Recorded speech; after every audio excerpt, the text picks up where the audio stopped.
Congress of the United States to talk about this.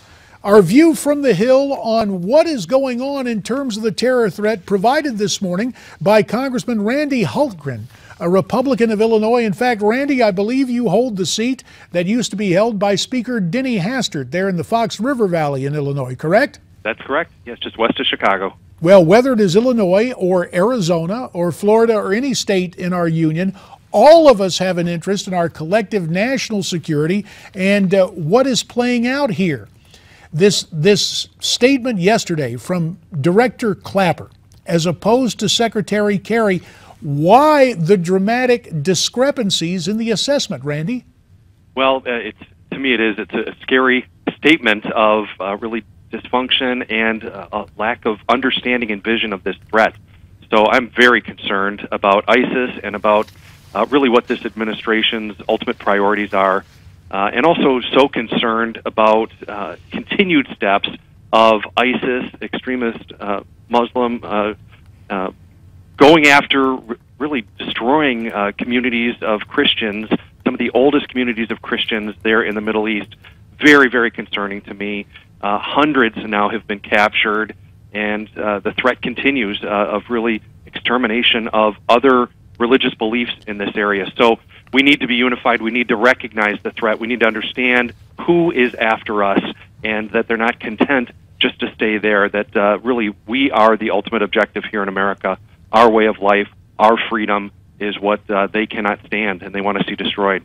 Congressman, as you were basically offering a synopsis on the statement you delivered on the House floor recently, we were seeing some video of ISIS terrorists in training.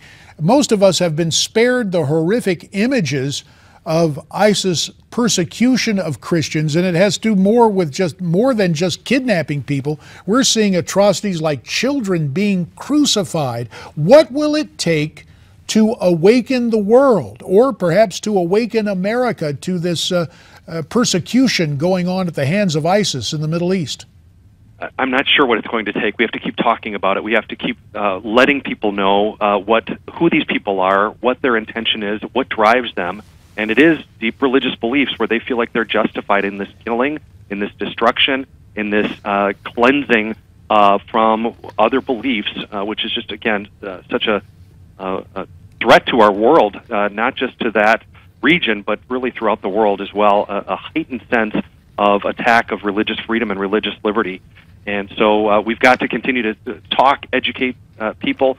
We also have to pray. It's one of the things that I believe so strongly in is praying for victory here, praying for these Christians, these believers, these other religions who are being persecuted and being attacked, to never forget them and what they're going through. And again, as you were mentioning prayer, we were taking a look at video of ISIS training jihadists. We understand from the reports in the video, perhaps as young as age 5, being introduced to perhaps a role militarily, again, in this what they consider to be a holy war, and of course, which has led to the extermination of Christian and adherents of other faiths. And we should also point out some adherents of Islam as well. Randy, about a minute and a half remains. And I don't mean to trivialize this, but I want to return to that discrepancy between what Secretary Kerry had to say 2 days ago and what General Clapper had to say yesterday. Do you think the Director of Intelligence, General Clapper, can he keep his job given how dramatically at odds his assessment was with Secretary Kerry? Will that have some impact on who is the Director of Intelligence or our National Intelligence Coordinator, perhaps in the months to come?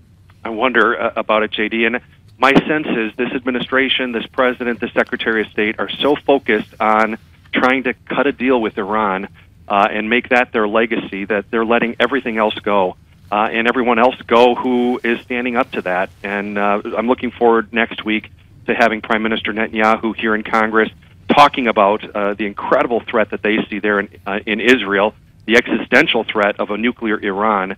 And yet this president, this administration is so focused on that everything else is taking a back seat while we're seeing people continuing to be kidnapped and killed. Congressman Randy Hultgren, Republican of Illinois. Sir, we thank you for your time, and we too will watch with interest as Prime Minister Netanyahu comes to address a joint session of Congress on the Iranian threat and on American sanctions against Iran. Thanks for your time, and America's Forum will be right back.